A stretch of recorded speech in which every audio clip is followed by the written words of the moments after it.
आज हम लोग एक और चैप्टर देखने जा रहे हैं जिसका नाम है क्लास 2 तीसरा चैप्टर है linear equation in two variable. Linear equation in two variable, linear equation हम लोग पहले भी पढ़ चुके हैं। इसको जरा हम तोड़ें तो दो पार्ट में, एक है लीनियर और दूसरा है इक्वेशन। तो लीनियर का मतलब होता है कि पावर वन, मतलब जितना भी हम इक्वेशन लिखेंगे उसका पावर वन होगा। पावर बोले या फिर उसका हम डिग्री बोले, पावर बोले या फिर डिग्री बोले, उसका डिग्री क्या हो, वन हो। ठीक है, जैसे मैं हम यहाँ पे लिखे 3x प्लस 5 = 10, इसका x का पावर कितना है, 1 है। या हम लिखें 3y प्लस 3x = 10, इसमें भी दोनों का पावर क्या है, 1 है। कितना भी टर्म हो, एक टर्म हो, दो टर्म हो, तीन टर्म हो, हम इसको ऐसे भी लिख सकते हैं x plus 5y plus 10z = 7, इसमें भी देखेंगे तो सबका पावर है 1। तो ये सारा का सारा लीनियर इक्वेशन है। लेकिन अब इसमें जो एक और आता है वेरिएबल, मतलब वेरिएबल मतलब वो टर्म जिसका वैल्यू चेंज हो जाए, इसको हम बोल सकते हैं चेंजेबल वैल्यू, वैल्यू चेंज हो जाए जिसका, उसको हम बोलते हैं वेरिएबल। तो इसमें जितना भी नंबर हमारे पास है वो अगर अकेला है तो कांस्टेंट होगा, लेकिन अगर वो वेरिएबल के साथ आ गया तो वो खुद वेरिएबल हो जाएगा। तो यहाँ पे अगर हम देखेंगे इस वाले इक्वेशन में केवल और केवल हमारे पास एक वेरिएबल है। तो ये जो एग्जांपल हमारा हो गया वो हो गया वन वेरिएबल। ठीक है, इसमें हमारे पास दो वेरिएबल है, y है और x है। ये हो गया टू वेरिएबल का, दोनों लीनियर इक्वेशन, लेकिन वेरिएबल इसमें चेंज कर गया। इसमें अगर हम देखेंगे तो यहाँ पे हमारे पास तीन वेरिएबल x, y और z, थ्री वेरिएबल। तो थ्री वेरिएबल हम लोग को अभी पढ़ना नहीं है, एक वेरिएबल हम लोग जूनियर क्लास में पढ़ चुके हैं। टू वेरिएबल इस बार हमको देखना है कि अभी इसका क्या होता है टू वेरिएबल और कैसे इसको हम सॉल्व करेंगे। इसमें एक और चीज होगा इंपॉर्टेंटली ध्यान देने वाला है कि जितना नंबर ऑफ डिग्री होगा उतना ही नंबर ऑफ इक्वेशन दिया होगा एग्जैक्ट वैल्यू फाइंड आउट करने के लिए। यहाँ पे लिखते हैं to find value of linear equation. ये इंपॉर्टेंट टर्म है कि अगर हमको एग्जैक्ट वैल्यू फाइंड आउट करना है तो अगर हमारे पास वन वेरिएबल दिया हुआ है तो उसमें अगर इक्वेशन का संख्या वन वेरिएबल है तो इक्वेशन भी नंबर ऑफ इक्वेशन कितना होगा, एक होगा। उसके बाद अगर हमको टू वेरिएबल में लेना है, जैसे अभी हम देखेंगे यहाँ पे ये हमारा टू वेरिएबल है, तो इसके लिए इसका वैल्यू फाइंड आउट करने के लिए नंबर ऑफ इक्वेशन जो हमारे पास होगा वो टू होगा। ठीक उसी तरह से जब हायर क्लास में हम लोग देखेंगे अगर मैथ लिए तो उसमें आएगा थ्री इक्वेशन, थ्री वेरिएबल। तो थ्री वेरिएबल का अगर हमको सॉल्व करना है तो उसमें नंबर ऑफ जो इक्वेशन होगा, नंबर ऑफ इक्वेशन 3 होगा। ठीक है, किस क्लियर है कि यानी कि अगर हमको अभी फिलहाल जो हेडिंग है linear equation in two variable, मतलब अगर इसको सॉल्व करना है तो अभी फिलहाल यहाँ एक इक्वेशन लिख रहा है, लेकिन उसको सॉल्व करने के लिए हमारे पास एटलीस्ट दो वेरिएबल होना चाहिए, तभी हम उसका वैल्यू फाइंड आउट कर सकते हैं। आई थिंक इसमें कोई दिक्कत नहीं होगा। अब हम देखेंगे हाउ टू फाइंड वैल्यू। तो इसका जो वैल्यू फाइंड आउट करने का जो तरीका होता है वो तीन चार तरीका होता है। ठीक है, जिसमें से पढ़ना हमको आपकी बार तीन ही है। सबसे पहला होता है ग्राफिकल मेथड, ग्राफिकल मेथड। दूसरा जो होता है वो होता है एलिमिनेशन मेथड। तीसरा होता है सब्स्टिट्यूशन मेथड।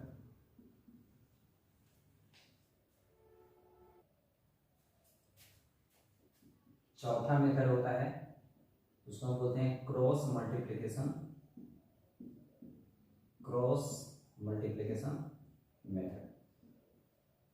अभी फिलहाल जो इस बार सिलेबस दिया हुआ है उस सिलेबस के अनुसार क्रॉस मल्टीप्लिकेशन मेथड हटा हुआ है। हमको तीन मेथड के बारे में पढ़ना है, ग्राफिकल मेथड, एलिमिनेशन मेथड और तीसरा है सब्स्टिट्यूशन मेथड, जिसमें अभी फिलहाल हम डिस्कस कर रहे हैं एलिमिनेशन मेथड के बारे में कि एलिमिनेशन मेथड क्या होता है। एलिमिनेशन मेथड पर चर्चा करें इसके पहले हम समझते हैं होता क्या है। ये दो टर्म, अगर इसको थोड़ा सा एलिमिनेशन और सब्स्टिट्यूशन, इसको थोड़ा सा हम अगर गेम से रिलेट करें, आजकल हर कोई किसी ना किसी गेम में इंटरेस्टेड होता है, ठीक है। तो गेम में अगर क्रिकेट सब देखता है, आईपीएल का दीवाना है सब, उसमें दो टर्म अगर ध्यान दोगे तो उसमें दिया हुआ रहता है, एक टर्म एक फेज आता है उसमें जिसको हम बोलते हैं एलिमिनेटर फेज, एलिमिनेशन फेज है ना, या हम बोलते हैं एलिमिनेटर राउंड। तो एलिमिनेट करना मतलब होता है उसको हटा देना, रिमूव करना, जिसको एलिमिनेट करना है वो गायब हो जाएगा। और एक होता है सब्स्टिट्यूट प्लेयर, सब्स्टिट्यूट प्लेयर मतलब एक के बदले कोई दूसरा आ जाएगा। यानी कि एलिमिनेशन मेथड जब भी हम सॉल्व करेंगे तो जो दो वेरिएबल है उसमें से कोई एक वेरिएबल गायब हो जाएगा, या तो x हटा या फिर y हटे। यानी कि उसको हम टू वेरिएबल से पहले हम सिंगल वेरिएबल में ले आएंगे, और उस सिंगल वेरिएबल लाने के लिए सब्स्टिट्यूशन मेथड में हम क्या करते हैं, इसमें वैल्यू को सब्स्टिट्यूट करते हैं, एक के बदले दूसरे को डाल देते हैं। x के बदले x का वैल्यू y के रूप में डाल देंगे, या y में के बदले हम x का वैल्यू उस टर्म में चेंज कर देंगे। यानी कि कहीं ना कहीं अगर हमको वैल्यू फाइंड आउट करना है टू वेरिएबल का, तो उसको हमको वन वेरिएबल में चेंज करना पड़ेगा, उसके बाद ही हम इसको सॉल्व करेंगे। तो एलिमिनेशन मेथड का मतलब हुआ कि किसी ने किसी आइडर, या तो हम x को या फिर y को यहां से हमको एलिमिनेट करना होगा, हटाना होगा। अब आया कि एलिमिनेट करेंगे कैसे, ठीक है। तो इससे पहले कुछ इसका बेसिक रूल है, ये ध्यान देना होगा, इस दोनों को फॉलो करना होगा तभी जाकर के वो हटेगा। सबसे पहला रूल है कि जिसका वैल्यू हमको चेंज करना है, जिस भी टर्म का वैल्यू हमको चेंज करना है, चाहे x को हटाना है या y को हटाना है, उसका कोफिशिएंट क्या सेम होना चाहिए, है ना। पहला कि coefficient of eliminated term be equal, अगर है तो ठीक है, नहीं तो हमको इनटू करके उसको इक्वल करना पड़ेगा। अभी कोफिशिएंट होता क्या है, कोफिशिएंट का मतलब होता है कि उस टर्म में इनटू किसी से किया गया है। जैसे हम यहाँ चर्चा करें तो x का कोफिशिएंट 3 हो जाएगा, और यहाँ पे आया y का कोफिशिएंट 4 हो जाएगा। तो पहले इसी को देखते हैं कि इक्वल है तो ठीक है, नहीं है तो हम उसको करेंगे कैसे। जैसे यहाँ मान लेते हैं, यहाँ पे दिया हुआ है 6x + 2y = 7, दो इक्वेशन हमारे पास आ गए, दो वेरिएबल है।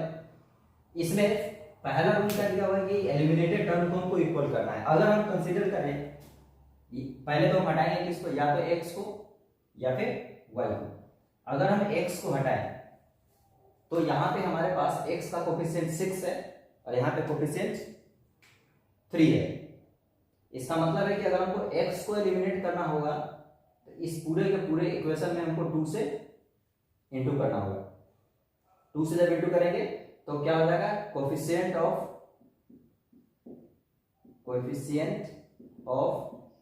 x b इक्वल, पहला हो गया। और अगर हमको y को एलिमिनेट करना है तो y को एलिमिनेट करने के लिए पहला मेथड हो गया, इसमें हमको इंटू करना होगा 2 से, किसी और नंबर से, अलग अलग नंबर से भी हो सकता है। तो यहां पे इसका मतलब हो गया, इसमें 2 से जब इंटू करेंगे तो इसमें coefficient of y b equal, इसमें कोई दिक्कत नहीं होना चाहिए। पहला टर्म कि हम क्या करेंगे, कोफिशिएंट को इक्वल कर लेंगे, ठीक है, निकाल करके। दूसरा जो इसमें दिया हुआ है, दूसरा मेथड है चेक द साइन ऑफ किसका, तो एलिमिनेटेड टर्म, साइन चेक कर लेंगे। जैसे अभी हम फिलहाल यहाँ चेक करें तो चाहे x को एलिमिनेट करें या y को एलिमिनेट करें, दोनों में प्लस साइन है। तो दो कंडीशन, दो सिचुएशन हमारे पास आ सकता है।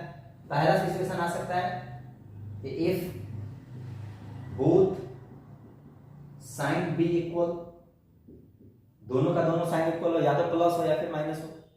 दूसरा सिचुएशन हमारे पास हो सकता है कि if sign of terms be different,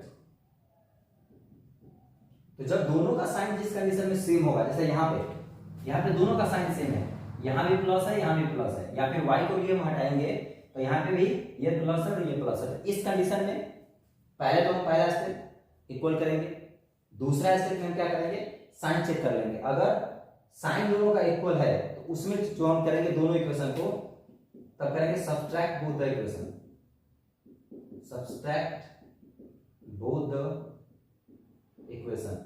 और अगर दोनों का डिफरेंट साइन है उस कंडीशन में हम करेंगे ऐड बोथ द इक्वेशन। इसमें कोई दिक्कत किसी को नहीं होना चाहिए। इसको थोड़ा सा ये टर्म 2-4 क्वेश्चन बना करके टर्म जब दिमाग में आएगा तो ये सेट हो जाएगा, उसके बाद फिर फटाफट बनता चला जाएगा। अब हम एक एग्जांपल देखते हैं कि एलिमिनेशन मेथड से हम सॉल्व करेंगे कैसे। ठीक है, यहाँ पे अब सबसे पहला स्टेप हमारा क्या है कि coefficient of eliminated term be equal. इसमें अगर हम चेक करेंगे तो दोनों में से किसी का साइन इक्वल, कोफिशिएंट इक्वल नहीं है। यहाँ पे x का कोफिशिएंट -1 और यहाँ मतलब 1, और यहाँ पे y का x का कोफिशिएंट 4, ये भी इक्वल नहीं है। अगर हम y को चेक करें तो y का कोफिशिएंट यहाँ 3 है, यहाँ पे y का कोफिशिएंट 7 है, मतलब कि कोफिशिएंट इक्वल नहीं है। और इक्वल नहीं है इसका मतलब है कि इसमें हमको इंटू करना पड़ेगा। ठीक है, अब इंटू करेंगे कैसे? अगर हम मान के चलते हैं कि हमको x को एलिमिनेट करना है तब तो आसान है, ये हमारे पास इक्वेशन 1 है, ये हमारे पास इक्वेशन 2 है, हमको सिर्फ एक ही इक्वेशन में करना है। कितना से करेंगे तो 4 से। तो पहला होगा मल्टीप्लाइंग बाय 4 इन इक्वेशन 1। जब 4 से इंटू करेंगे तो इक्वेशन में जाएगा -4x plus 12x equal to 12y equal to 32। ये हमारा आ गया इक्वेशन नंबर 3। पहला स्टेप मेरा कंप्लीट। पहला स्टेप था कि कोफिशिएंट ऑफ इक्वल करना है, हम कोफिशिएंट ऑफ इक्वल कर लिए, इसका 4 और इसका भी 4। दूसरा स्टेप क्या है, अब ये इंपॉर्टेंट फेज है कि इसमें हमको चेक करना है साइन। दिया हुआ पहला कि बोथ द साइन, पहले चेक करो साइन दोनों का सेम है या नहीं है। यहाँ पे चेक करेंगे तो इसका प्लस साइन है और यहाँ पे चेक करेंगे तो इसका माइनस साइन है। यानी कि हमको यहाँ पे ये दूसरा स्टेप लगाना पड़ेगा कि if the sign of terms be different, तो हमको क्या करना है, ऐड बोथ द इक्वेशन, दोनों इक्वेशन को हम ऐड कर देंगे। यानी कि अब हम यहाँ लिखेंगे एडिंग इक्वेशन 2 एंड 3, 4x फिर से इसको लिखते हैं 7y equal to 25 -4x plus 12y equal to 32। इसको हम करेंगे ऐड। जैसा ही ऐड करेंगे 4x से 4x कट के 0 हो गया। यहाँ पे हमारा हो जाएगा 12 प्लस 7 19y इक्वल टू 57।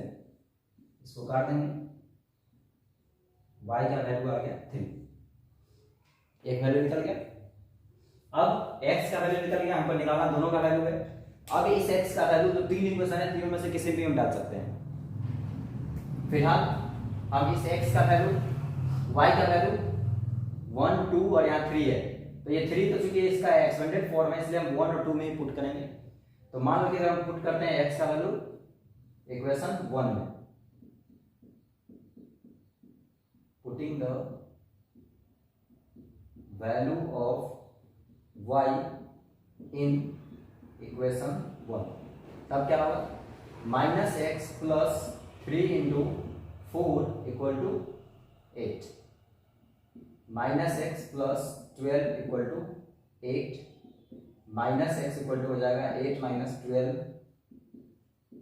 -4, इससे कट जाएगा, x का वैल्यू आ गया 4।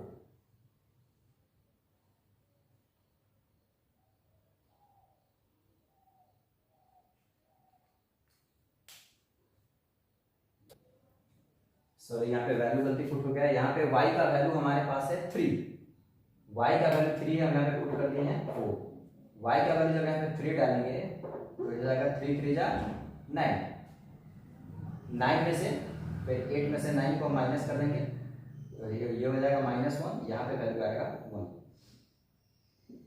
अब बनाते बनाते ऐसा सिचुएशन आ सकता है एग्जाम में, अभी तो हमारे पास आंसर आएगा, हम चेक कर लेंगे। एग्जाम में अगर ऐसा कोई कंडीशन आ गया कि गलती से हम किसी एक का वैल्यू दूसरे में पुट कर दिए, जैसे यहाँ हो गया है, तो फिर हम चेक कैसे करेंगे? एग्जाम में तो बस हो गया एक्स वाई का वैल्यू आ गया, हम छोड़ देंगे।